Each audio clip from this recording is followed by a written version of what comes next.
Hello. What do we got now? We working? We got microphone check, test check. Testes.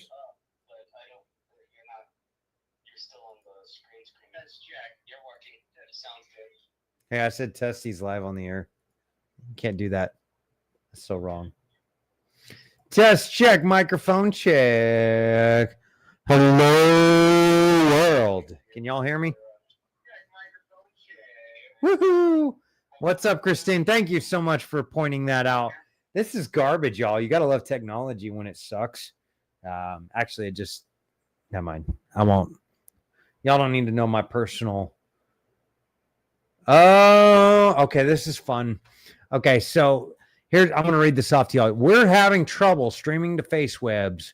This may be an issue on FaceWeb's end. Is it possible the stream was ended or deleted on FaceWebs? We'll continue. We'll keep trying. Let you know if it's resolved. Please check FaceWebs to ensure the stream looks okay. If it continues for a while, try creating a new live stream. Or just remove this destination from the stream and re-add it. So I don't know. Let's check it out. What do we got? What do we got?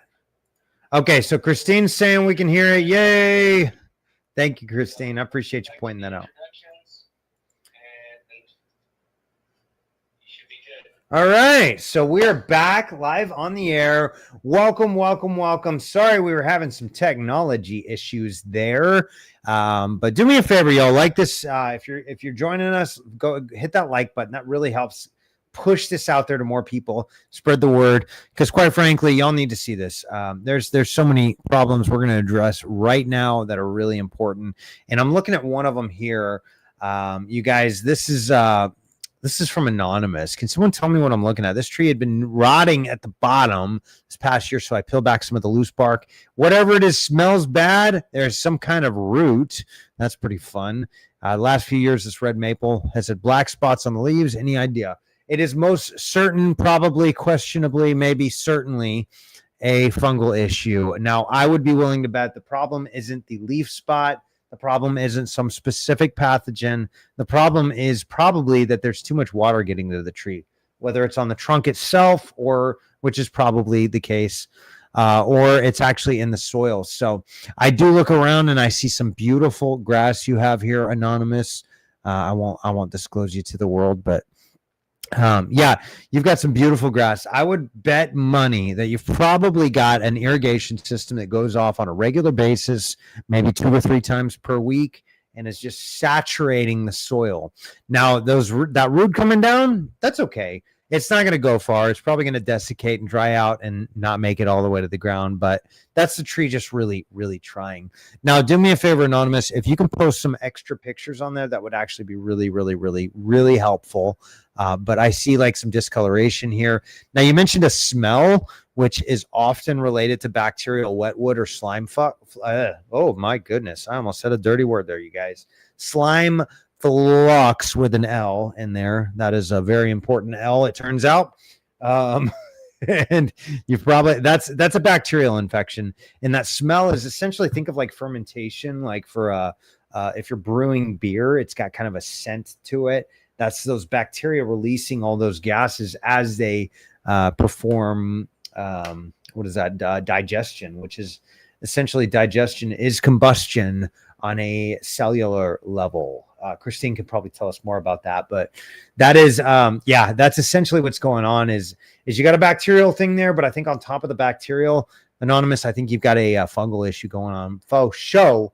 And we're going to have to do a little bit more forensics. So do me a favor, post some of the pictures of the leaves. Actually, I see some right there. Check it out, y'all. Look at that right there. Right there. That big old leaf spot. Yep. So, yeah, you definitely got some fungus. Now, I will say this. The tree is sealing that wound. So I'm not at all displeased with this new growth. That's a very, very good thing. But we're going to have to do a little more forensics to really find out. If you want, this would be like a perfect candidate to get on a digital arborist consultation, see if we can figure out exactly what's going on and what the best strategy is, whether it's removal or, I almost pressed the X button. Whether it's removal or let's try to preserve it. Because here's the thing, the decay, it seems to be on the backside of what looks like to be an open field, and I think you're probably okay. Because Christine knows. Yeah, right, that tree's pretty wild, Christine. I agree. And I've seen some crazy, like, God does some amazing art, y'all. So nature in my book is art. I was just reading Psalm 8. Psalm 8 this morning. Let me look it up real quick, because y'all probably appreciate this. Dismiss.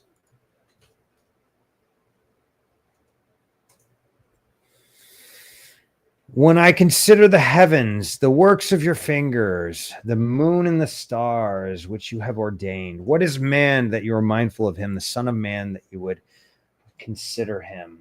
For you have made... Oh, that's King James Version. I can't do this. Hold on. I can't do King James. I'm sorry, but I live in 2025. Yet you have made him a little lower than the angels, and you crown him with glory and majesty. You make him to rule over the works of your hands. You have put all things under his feet. I don't know if y'all noticed that, but we are top of the food chain mostly because we have guns and stuff. Otherwise, we wouldn't be. All the sheep and the oxen and the beasts of the field, the birds of the heavens, the fish in the sea, whatever passes through the paths of the sea. O Lord, our Lord, how majestic is your name in all the earth. Now, I'm not going to normally go through here and read scripture to you guys, but I'll tell you, like, I see some unbelievable things. That's what I was thinking too, Jim. I see some unbelievable things as I go about my daily activities as an arborist. I see some really, really cool things in creation, and it just blows my mind sometimes. So, Tree Limb Jim, welcome, Jim. It was great talking with you the other night, and actually, Jim and I reconnected after 7 or 8 years of not talking. And I just, mostly because I moved out of the area, and I've been all across the U.S. and wound up back here in the great state of Texas. And Jim's suggesting something pretty brilliant. Jim was actually the SMU arborist for a decade or more, and just a phenomenal arborist. I know a lot of what I know because I hung around Tree Limb Jim too long, and he's just a great guy. And glad to have you here, Jim. Curious to see what the irrigation might be watering the bark. I think, Jim, you're right. You're right on point. I think you've got anonymous. I think you got an irrigation system that's probably doing too much, A, and B, in the wrong places. You do not want to water the trunk. Now, roots are going to grow in an area where there's water and there's oxygen. So if you're watering the trunk, you will sometimes get those aerial roots come down and start to essentially just try to feed the tree. That's what they do. And so, the roots are kind of a good tell. And Jim, I think you're absolutely right.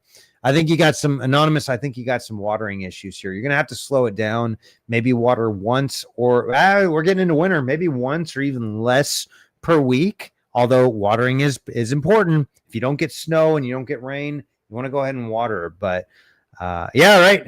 Hey, Jim, if a tree's not growing, it's what? That's right. It's unaliving. We can't say that D word here on the face webs or else they dox us. But if a tree's not growing, it's unaliving. And I think humans are no different. I think it's important that we continue to grow and learn. So appreciate the sentiment, buddy. Glad to have you here, man. So, all right, we're moving on. Stinson, David, Jennifer. Oh, it's probably David and Jennifer Stinson. Way to go, y'all. I love a couples Facebook group. That's awesome. That's called accountability. That's a beautiful thing. So what could be causing limbs to fall off by young persimmon tree? Limb looks like it's cut with precision. And I think you're absolutely right. That is precision cut. That is, we call them leaf. No. Hold on. It's going to come to me. Twig girdlers. Those are twig girdlers. Yep. Twig girdler. Yep. I agree. Just change the pH of your tree. You can use pH up and down, or just stick with lemons at the base, cut in half, and just water it in. Basically, you got uncertified arborists on your tree, and they kind of know what they're doing, but it's better you have control over the health of your tree and not some pest. Yes, uncertified arborists as a reference to twig girdlers. That's hilarious, Noah. I love that. I'm going to love it right now because that's amazing.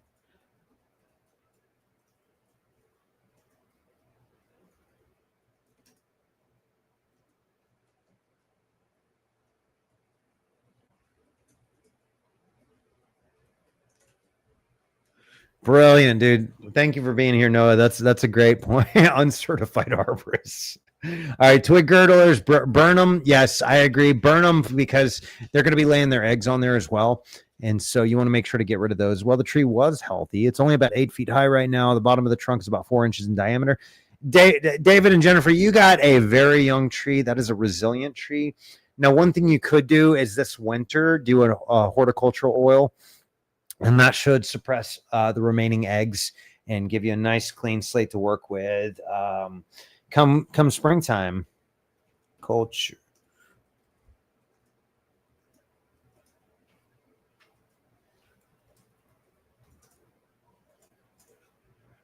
There you go. All right, moving on. So this is one I answered the other day using bypass pruners instead of anvil type cutters. Yeah, we've talked about that a lot in the industry, haven't we, Jim? So bypass pruners, humble opinion, is a much more precision way to cut.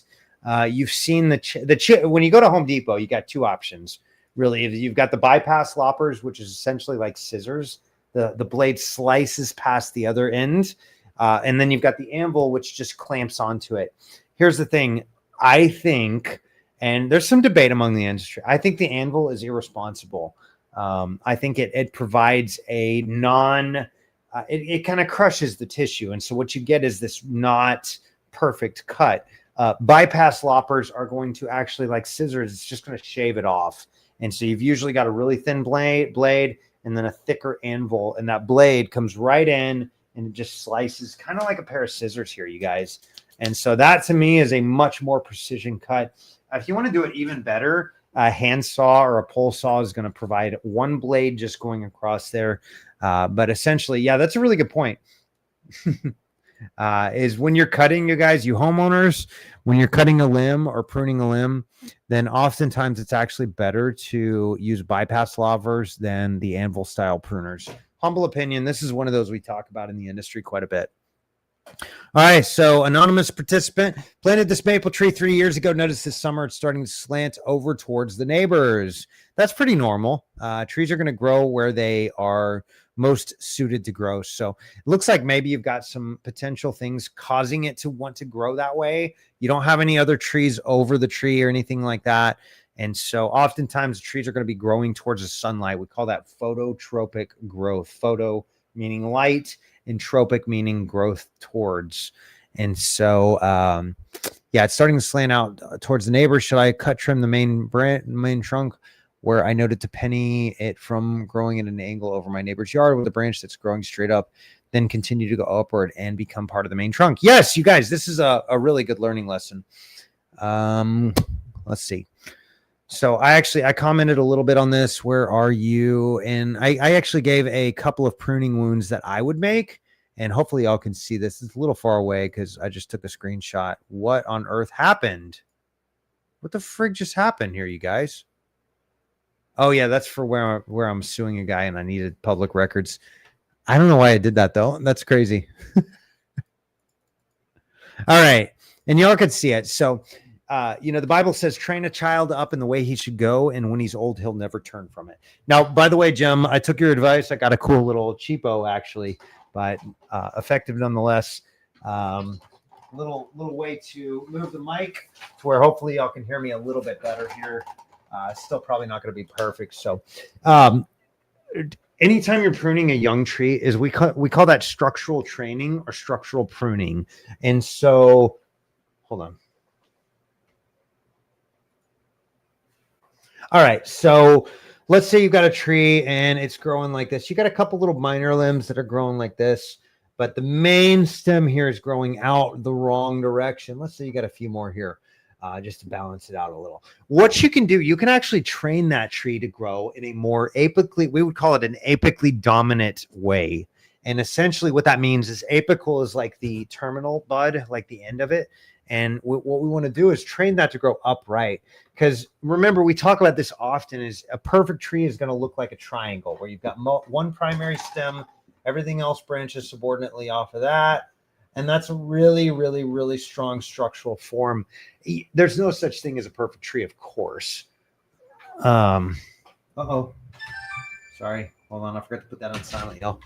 All right, so if there were such a perfect a thing as a perfect tree, it would look like this. So a maple is not perfect. It's going to want to grow more. We call it X current, X current versus a D current growth pattern. This is going to be D current. This is going to be X current.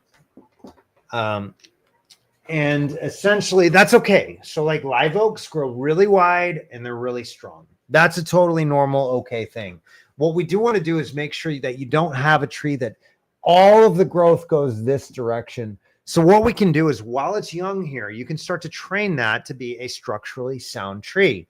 And one example of what that might look like is we could start making what we call reduction cuts right along this side. So if I make a pruning wound here, and let's say I got some more branches coming out here, and they're just going to do that. I'm a terrible artist, by the way, so y'all go ahead and critique me. I don't mind. So, ooh, that's a good idea. Time to turn on camera B or the tablet. You'll get that with more subscribers. That's fun. I like that idea, actually, having multiple cameras that I can switch back and forth to. So, like, for example, on this one, I might remove this entire limb. And that's the example that I gave to Miss Anonymous or Mr. Anonymous here, is basically said, reduce these limbs that are growing out that way. And what that'll do, that'll actually change the hormones and the physics of the tree and how it grows, or the physiology, rather. It's so if I remove this whole limb, what that's going to do is tell this limb to start growing. And so now this is going to become what we call the apically dominant limb or branch. And so what you could do is when the tree's young like this, you can actually train it to grow in that more upright pattern. Now, don't go overkill with it. You don't need to change the entire way that the tree grows, but a little cut here and a little cut there can often go a long, long ways in the long-term health and structure of the tree. So that's pretty much all I have to say about that one. Because yeah, I do think there were some other things that, you know, I noticed some health issues that maybe we need to address, but they did say that there were some gall on the trees and some other minor issues like that. So to me, it's a young tree. You've got a tree that's growing and trying to make it in this world, you guys. And oh goodness, that was my old company. Why did it do that? That's crazy. Yes. Yeah. Okay. So Christine brings up a really, really, really good question. Can you train the live oaks too, or would you leave them alone since they have a different structure? Yes. Can you train them indefinitely? Yes, you absolutely can. Should you? No. No, I don't think so. Okay. So the reason being is you've got genetic predispositions where the tree is going to want to grow a certain direction. You don't want to change that because you're going to be fighting an uphill battle constantly. Can you make a pruning wound times 10 every single year and make that happen? Yes. In theory, you absolutely can, but do you really want to? No. I would go with the way that the tree was made. You know, baby, it was born this way. Do that and then train some of the structural defects, like this crazy limb going way off kilter off to the side here. So that is, we're not like reconfiguring the whole structure of the tree. What we're doing is just making it a little bit better. And so I suggested a couple different, gentle guidance, Yoda says. Yes, that's exactly right. Gentle guidance. Don't try to change the genetics because you can't unless you get that CRISPR-Cas9 out machine and you start genetically changing the seed. But you got to hit every cell. So, or at least all the meristematic cells or the meristems. So yeah, I would not try to change a live oak into a bald cypress or a pine. But what you can do is take a live oak that has one limb that overextends beyond the rest of the canopy, and you can reduce that particular limb to allow the rest of the canopy to catch up and have an even balanced canopy. So yes, oh yeah, it is planted too deep. Yeah, we talked a little bit about that, Anonymous and I did, and I can see their personal information. Y'all can't, and I don't want to break that, but yeah, we talked a little bit, and yeah, it's I think you're on the right track. I would not do quite as much as that orange cut Anonymous, but yeah, I think you're on the right track. It's just a little bit of reduction pruning. Yes. Yeah, and that's actually a really good point, Christine. Thank you for bringing that up. I'm going to go ahead and make a point of that too, because that's actually a really good point. We do want to get the root flares exposed. But what I did say is potentially you've got an herbicide type damage, because when I look at the grass, and this is really important, whenever we're looking at trees, I look at the surrounding environment too. Now, you take this maple, which is designed to be in a forest, which has 6 to 12 inches of organic matter on the first couple of layers. That's the O layer, the organic layer. And you put grass around it, you're going to have problems. On top of that, I don't see a single weed in that yard, which tells me there's probably some herbicides going on, some weed and feed type products. And so that's not good. That is not good. So yeah, if you've got a weed and feed type product, Anonymous, just take it away. Replace it with humates, replace it with some molasses, and that'll actually improve the microbes in the soil. Here's the thing is most weeds anyways, don't want to grow in an area where there's really very available micro and macronutrients. Most of them do not. Most of the I stopped considering weeds like a plant out of place, and I started looking at them more like mechanics of the soil. They've all got a function. They're all doing something. They're not just there for benevolent reasons. Most of them are actually just helping to create an overall healthy environment. So if you've got lack of calcium, you can see go out in a field and just cut down a weed stalk that's got like a really thick weed stalk, and just cut it in half. You'll see little white flecks in there. A lot of times that's actually calcium that it's pulling. That taproot is pulling them up from those lower layers. The plant unalives, falls down to the ground. The microbes chew it up. Now you've got calcium in the top layers. So it's a whole ecosystem, y'all. And the more I understand, the more I learn about this stuff, the more exciting it gets to me, because man, it makes such a difference. Is when you give the trees what they need, then they're going to take care of themselves, and you don't have to deal with them that much. So let's see, root flare. I got to give you a little video here, Anonymous. This mistake can DEI your trees, pun intended. Hopefully nobody takes offense if you do. Come on, y'all. What are we in kindergarten? Grow up. Deal with sorry. Yeah, dude, check it out. Sprout, you're out. What's up, Sprout? Glad to have you here, dude. And hey, by the way, I'm gonna be in Milwaukee next week. I told you I'm not gonna meet with you. I gotta reach out to Nito though. You're a minor, so I'm not gonna meet with you. Nothing personal, but homie, don't play that. When you get to be 18, let's talk, because I'm sure I'll be out in Milwaukee area sometime soon. I got a big case that I've got to go on. That it's like a litigation thing and all that. But man. There we go. Maybe we could do that. Y'all can meet me out there. Oh shoot, what's that? Yeah. Well, I was talking to Nito Bandito as well, and he's up in that area, and I'm gonna try to meet up with him. And I really wish I could show you the nature area I'm trying to restore, dude. Give it a year. I think you're like what 16, 17. Give it a year or two, and like I said, I'll be up there, I'm sure. The thing about consulting arborists is like our patients, the joke is tree doctors make house calls. So it's not at all unlikely. And Jem's actually, Tree Limb Jem's up from the great north up there too. So a little different. He's in Minnesota, I think, if I remember. Where is that? Milwaukee. Y'all didn't see that. Y'all can't see my geolocation.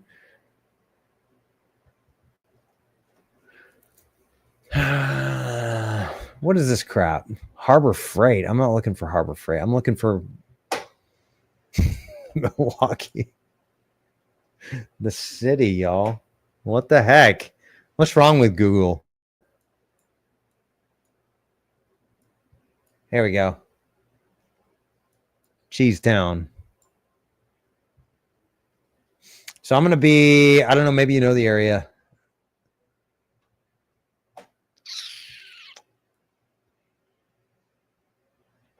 Man, these dang kids are playing video games again or something. I can't get internet.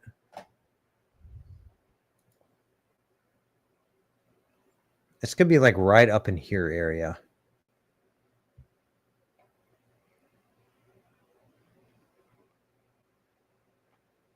Lomira, that's right. Yeah, right over here. It's in between Eden. That's right, because that's my daughter's name. Lake Winnebago. Yeah. It's right over here. I can't remember the name of it. Sport. Anyways, in that area, I'm going to be right next to Lomira. And so, yeah, man, I wish you could too, man, but like get to be an adult first, bro. That's weird.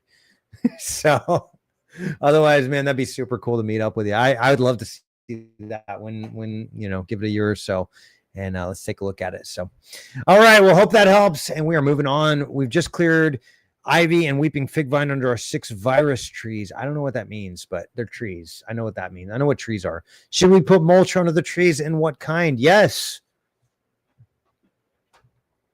Moving on. All right. Fellow taken to Michigan. Please give me any information you can about this beautiful tree. So, y'all, this is what this cracks me up. Check this out. So, hey, what's up, dude? Ryan, hey, man, we got to meet up someday. Newly certified arborist in the Montgomery Conroe area, watching videos and learning more. Appreciate all the videos and content. Hey, my pleasure, buddy. Hopefully one day we'll get to meet soon. I'm on the south side of town down here in League City area. And man, I'm up in your turf. Actually, my brother has a like a little vacation weekend getaway home in Conroe area. So that'd be super cool. Maybe if we can meet up one day, bro. But anyways, so this is crazy. Gnarly old wolf tree that was the lone sentinel in the field previously. Notice all the young whips nearby. That's so true. Is you got a little history going on here. All right. And then it's trash. Cut it down. Ha! Joel Holstein, respect your elders. I think that's hilarious. I gave it a laughing thing because wolf tree. Whoa. Yeah. I don't know what that means. Lone wolf tree, but I kind of get it as like that tree was there a long time ago, maybe 50, 100, maybe 200 years. We don't know. But I love the comment. It's trash. Cut it down. Like, but why? You got a whole ecosystem. I bet you got some raccoons living in that, some squirrels, and like 10,000 other minor critters that are all living and calling that tree a home. So why would you cut it down, you guys? It's in the middle of nowhere. Like, yeah, I say it so many times. Y'all have heard me. Christine repeats it. If a tree falls in a forest, just who cares? Just let it fall. It's gonna feed everything. Like that is future tree food, you guys. Don't cut the tree down if you don't need to. In fact, there's a whole host of us out there in the industry that are trying to convince a lot of our clients, yo, you got a dead tree, or excuse me, I said it again. I said the dirty D word. If you got an unalive tree and it's not going to fall and come crashing down on your family, just let it be there. And that's going to be like a bird home, an insect home, critter home. You got a whole ecosystem going on there. So nothing to be hurt or damaged if a part of, that's right. If a tree falls in a forest, it's free mulch. That's future tree food, you guys. It's a little bit of cannibalism, but it works really well in nature. So let it decay, let it go in there and just feed all the remaining trees. And I'm telling you, you got a whole forest there that's going to feed all those roots. By the way, here's the rule. All right, I'm going to draw it out for you guys. The genetic potential of a root system is 5 times the radius from the trunk to the drip line. So if you've got a 20-foot between the trunk and the drip line, the genetic potential is multiply that by 5, and you got approximately 100-foot spread potential of those roots. So this is really important to know, especially for you professionals out there, is whenever you're doing construction, they say, go to the critical root zone, go to the edge of the drip line. Well, that's great. But there's a whole separate part of that keeps going that you don't know about that can be affected. That's going to stress the tree. Now, beyond that critical root zone within the drip line, if you will, or the better, actually the ISA, the NCA 300 standards is six times the diameter of the tree. So whenever you see ANSI specs being written up for a construction site and they write it out to do the critical root zone of the drip line out to the drip line, that's actually outside of ANSI I-300 specs. And I've had some legal cases where we buried some guys and gals because they said, well, the critical root zone is out to the edge of it. Well, that's not what ANSI says. ANSI, American National Standards Institute, is a bunch of really, really, really, really, really smart people have gotten together and they figured out how trees work, and they've codified the basically the standards, how we take care of them. You've got everything from tree pruning standards to fertilization standards, all the way to tree preservation through construction standards. And here's a big shout out to Tree Limb Jim, his brother Tom. I owe him a phone call, by the way. I'm sorry, Jim. It's been a week for me, but I owe him a phone call. His brother Tom is a phenomenal arborist, and he's actually on the ANSI A300 safety committee. I think for crane use specifically in tree care operations. Correct me if I'm wrong, Jim. But just a great family of phenomenal arborists. I think multi-generational too, if I remember. 7 ash trees that I'm hoping to treat next year at the nature area I'm trying to restore so far. There's cottonwood, box elder, green ash, and silver maple there. Do silver maples do well up there, Sprout? I'm curious. Silver maples down here in Dallas, Texas, Houston, Texas, wherever, they just last for like 25, 30 years. They grow really fast and die unalive really fast. So yeah, that's super cool. What's the oldest one you've seen, Sprout? I'm curious. What's the oldest one you've seen up there?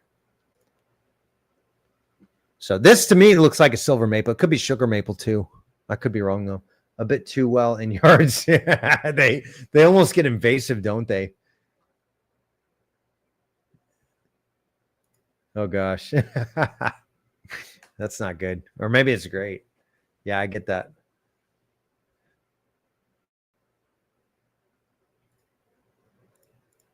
I'm assuming, oh gosh, means they get monstrous up there. So we did some storm relief work. Y'all had a derecho that came through in Iowa, a bit south of you guys still, maybe a few hundred miles south of a Milwaukee area. But they, I was shocked at how big some of the silver and the sugar maples got.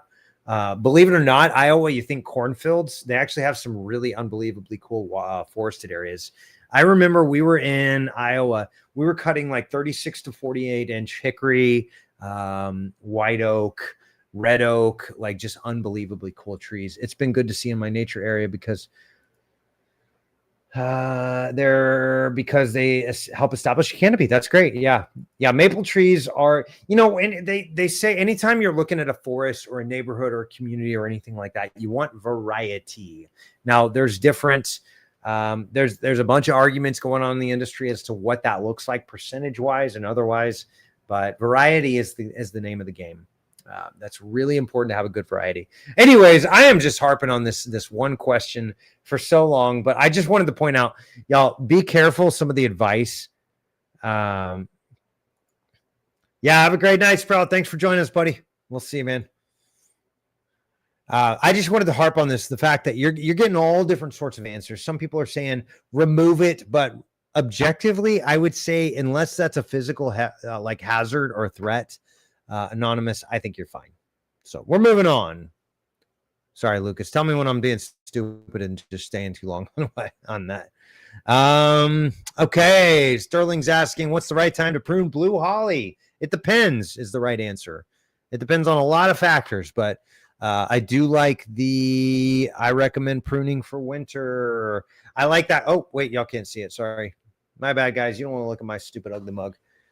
All right, what's the right time to prune a blue holly? Yeah, I like the winter's usually best. Not always, but winter is usually best. But the real answer is it depends. Hello, all. Esme is asking, located in San Antonio, Texas, does this tree need to come down completely, or can we trim the unalive parts and keep the live branches? Here's the thing about that is I do notice it's in the middle of your backyard, Esme. I notice you got a branch that's already gone and has fallen completely. And I notice that changes the physics. So you got live limb over here, live limb over here. The tree does appear to be starting to retrench. And retrenchment is a fancy word that basically means the tree starts unaliving from the top down and reforming a canopy in the middle up. It's a beautiful thing, and it's part of God's creation and God's design elements in creation to restore the canopy. And in fact, if you want to do some fun research, go look up candelabra trees. Candelabra trees are on the West Coast, I think Northern California. They're a host of old growth redwood trees. And they in the way that tree splits up like 4 ways, like if yeah, it's like literally 4 different trees growing in one. Yeah. Wouldn't it be better to determine which of those branches are salvageable and then maybe brace them with some cabling? Yeah, I think here's the thing, Esme. If you want to, yeah, right. Oh my goodness, doesn't it, Christine? I remember that tree well. Well, that tree reminds me of the Arizona ash I had in my backyard. It sure does. Yeah. So here's the thing: is if that tree is going to fall and cause damage, Esme, you got to get rid of it. It's not worth it. If that tree is going to fall and cause damage, but you really want to keep it, you can take a minor risk and you can start doing some cabling. And let me go ahead and I'm just going to copy and we're going to open up Paint.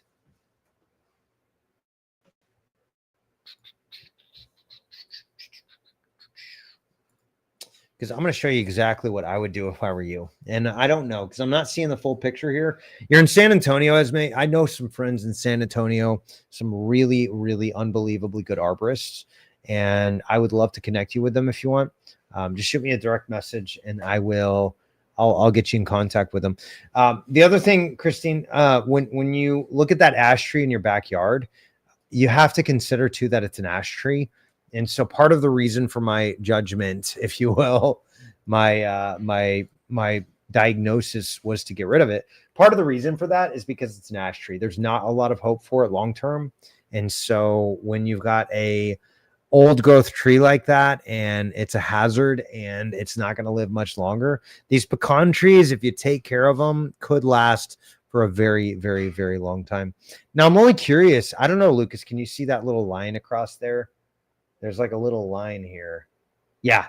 Ash tree. That's the thing is Arizona ash tree. They just don't live long here. No, I say that. I do have one client that's got one, Christine, it's got to be 150 plus years old. I don't know, to be honest. I really don't. There's no way to know, for honestly.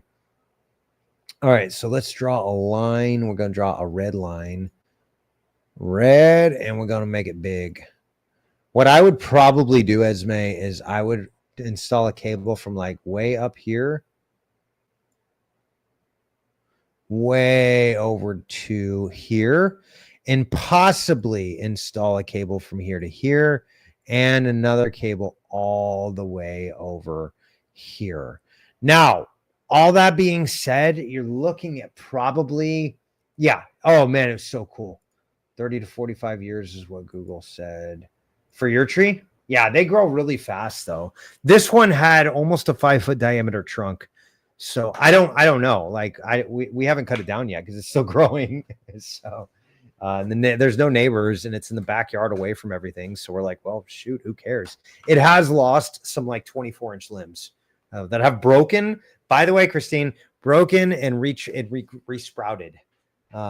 So you've got like 24-inch limbs that broke and reformed the canopy off of those. So I'm not saying it's not possible, but in yours, you're buying a new home, you're about to invest in some problems. So I didn't want that for you. So that's why I recommended that. But yeah, I think in this case, you've got maybe a different scenario because pecans very easily can live for 100 plus years.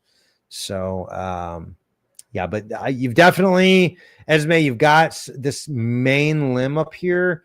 You want to get rid of that because it looks like it's all gone. You're going to have to decompact the soil severely. That's a word. And you've got like all this compacted rock and everything. Yeah. No, I thought it was. And I love the fact that they took it down and then barrel hit like a week later. I think that's hilarious. Like, hey, a broken clock's right twice a day. That's me. So that was awesome. All right, we're moving on, y'all. Holly's asking, hi Arborist, and I'm gonna have to call it here in just a minute, you guys. But We have a lot next to our house that just sold, and the new owners are going to build a house on it. There are about 6 very big trees, all within falling distance of my house and garage. I'm worried the new owner is going to be excavating and harming the root system, but isn't going to spare the expenses to take the trees down or mitigate the damages from construction. Holly, that's another option. My question is this a real concern? Can he build a house without harming the roots? Yes, he can. I've got about 100% rate. Personally, pretty close at least. He wants a 1,500 to 2,000 square foot house. By the way, so I'm not batting 100, and here's why. Let me show you why. I'm going to link some videos here about some trees that we've been in that have been in remission, and the landscapers. Every time I do something to help these trees out, the landscapers come in and mess them up, and it's just driving me nuts, you guys. So I'm going to throw them under the bus here a little bit. Hope y'all don't mind. here's a video, and y'all, I just like I don't get it. Like, why do these guys know so little about what they're doing? Okay, rant over. But anyways, Holly, I'll post that here too. Yes, they oh, by the way, Richard is an amazing arborist. I've done my research, and yes, they absolutely can destroy the structural integrity of those trees. And what they need to do is some serious mitigation to make sure that they're not damaged. Here's the thing is, I have actually worked with architects and builders and designers and engineers to redesign houses.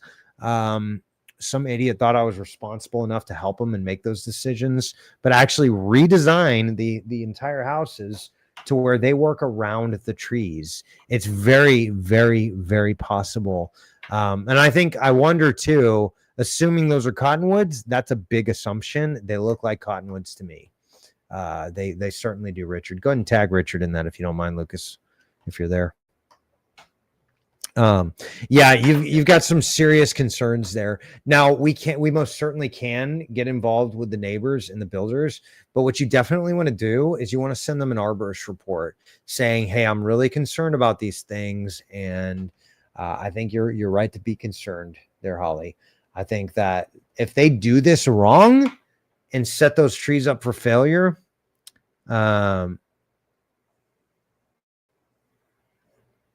then that can crush you guys. So yes, take this very, very, very seriously. You want a professional on your side that can, at bare minimum, send them reports and make sure that there's at least good communication expressing the concerns that you have. That's very, very important. What's your name, Holly? Holly who? Holly Freeberg.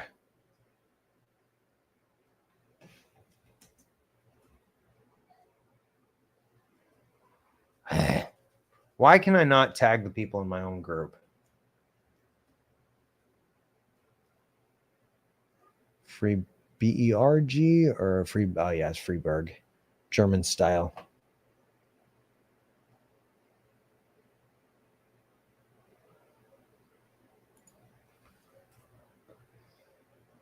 Of course, it's not going to let me. This is garbage, y'all.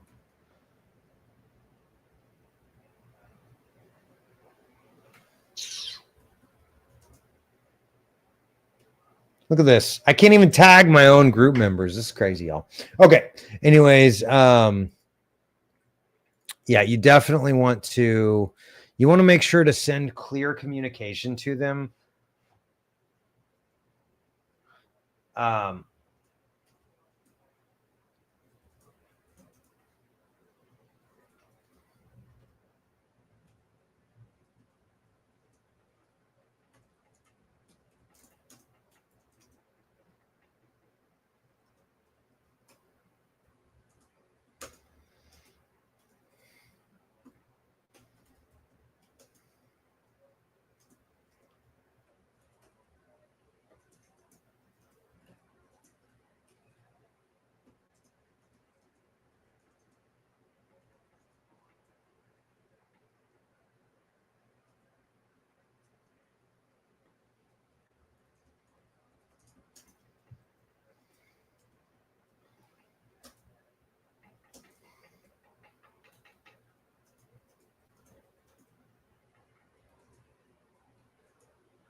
Ooh, I love that.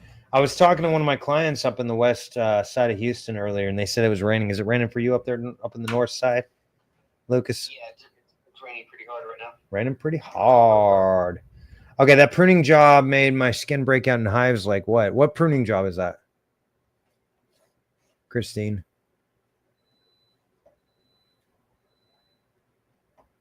I'm curious.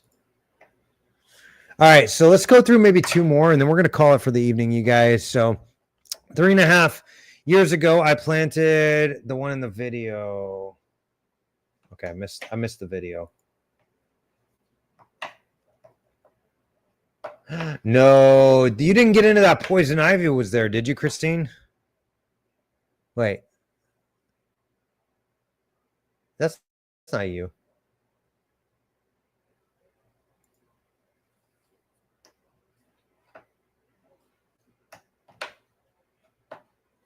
I'm so confused. Is the anonymous one her video, or did she post it in our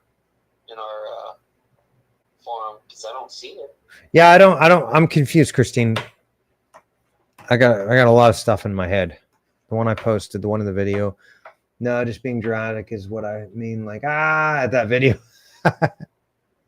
Yeah. The one you shared. Oh, yeah. That pruning job made my skin break out. Oh, I see. Okay, I got it. Okay, we're on the same page now. Believe me, I know. I got there. Like, I get the text from the client, and he's like, hey, your job is not working. And I'm like, what are you talking about, dude? And he's like, well, the trees have never looked worse than after you guys have been treating them. And like, he actually said that to me. And I'm like, I'm genuinely offended. I'm like, I don't do bad work. Like, I try not to. And so I go out there, and y'all, I just got to show you guys this. Cause like, this like, I almost, oh my goodness. That just hurt my soul a little bit seeing this. Let's see. I'll go ahead and show you guys. This is a fun one. Not.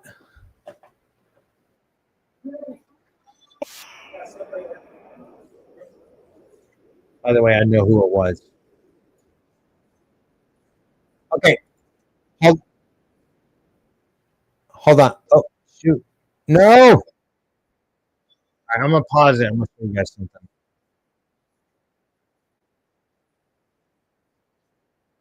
Okay, pause here. Look in the background of that video, you guys. Look at that, how green and full and thick that other tree was. And there's actually one more to the left of that. These trees have been to the grave and back. I'm very proud of these trees. But the landscaper decided they're fired, by the way. They got fired, the original one that did this problem I'm about to tell you. They came in and they watered it 3 times a week. And the lady was like, well, how often, the HOA manager was like, how often should I water them? And I said, well, like, just don't. And she's like, what? I was just like, what kind of schedule though? And I'm like, well, maybe set the timer for one time every 2 weeks to go for like 2 hours straight. And her jaw just about hit the ground. And she's like, what? I was like, imagine this. Trees have been there for 200 to 400 years old. Never been watered a day in their life. And they're doing just fine. Now we come in, we change the grade. We come in and we irrigate them every few weeks, every few days, every couple days. And then we come in and we sever all the roots to put landscape lighting in to make sure to showcase them.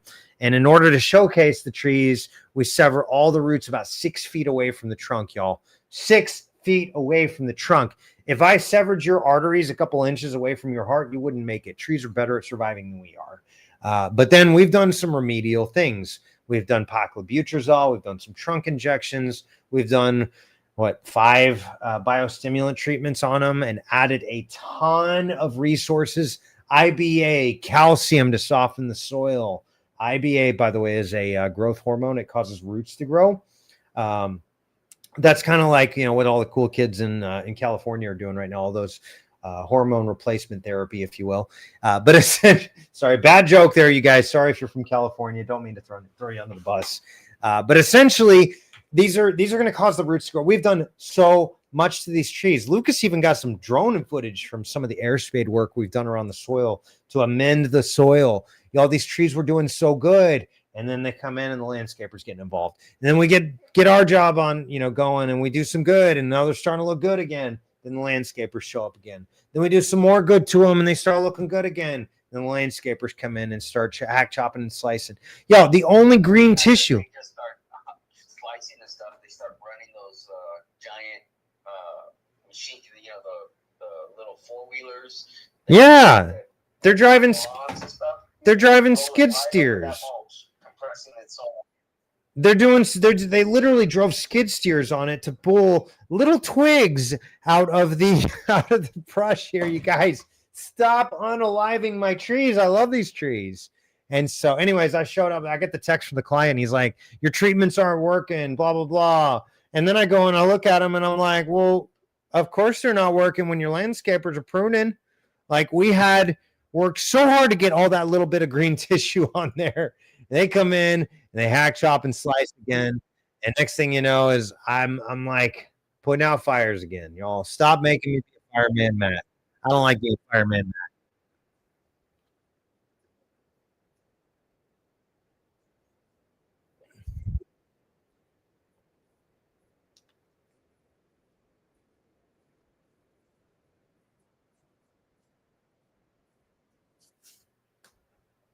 And just let them grow. That's what I said. So, I still can't believe, like, why would you prune a tree that's in remission? Y'all, don't touch them. All you got to do is leave them alone. They're not blocking rights of ways. They're not blocking anybody from being able to walk their puppy. And I was so mad. I've had so many offers to prune my elves in the front yard, and I'm like, no, don't touch them. They're doing what they need to. That's exactly right, Christine. They're doing exactly what they need to. Y'all, I think my internet is about to go out. So.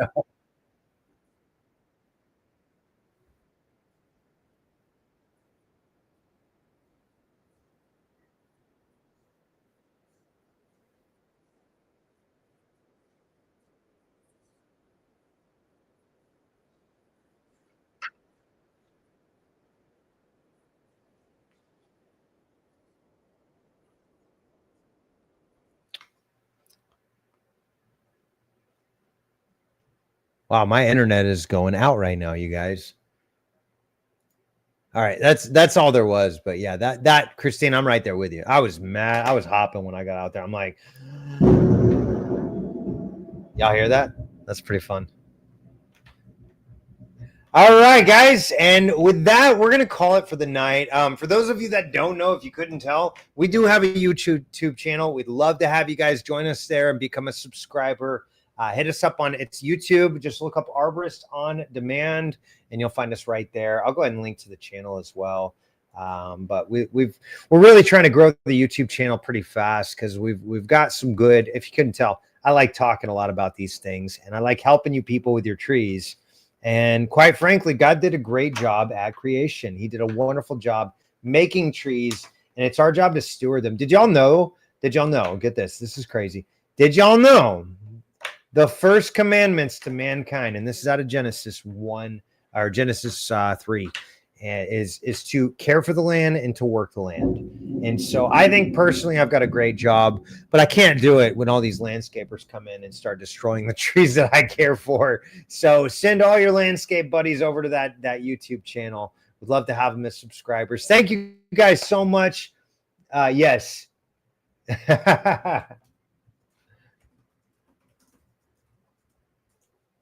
Yeah, we got a storm going on here. That's the sound of the internet going out. It turns out we're right on the coast, and you get some crazy storms here too, and not much different than the Big D up there in Dallas town. So, y'all, thanks so much for being a part of this group. Again, if you've got friends who have tree questions, send them our way. Go hit us up on the tubes of you and subscribe to the channel. And of course, when we see good stuff that really touches your heart or just really speaks to you in some way, make sure to share it to your social medias. Like this video and all the videos that we post as you see them come up. We've got about 3 more that I'm about to post here in the next couple of days. And then I got some more footage to film. And Lucas will talk about that soon. So, guys, thanks again for being here. Join us Thursday. And thanks again for all of y'all. Love you guys and glad y'all are part of this community. So we'll see you guys next time. Bye.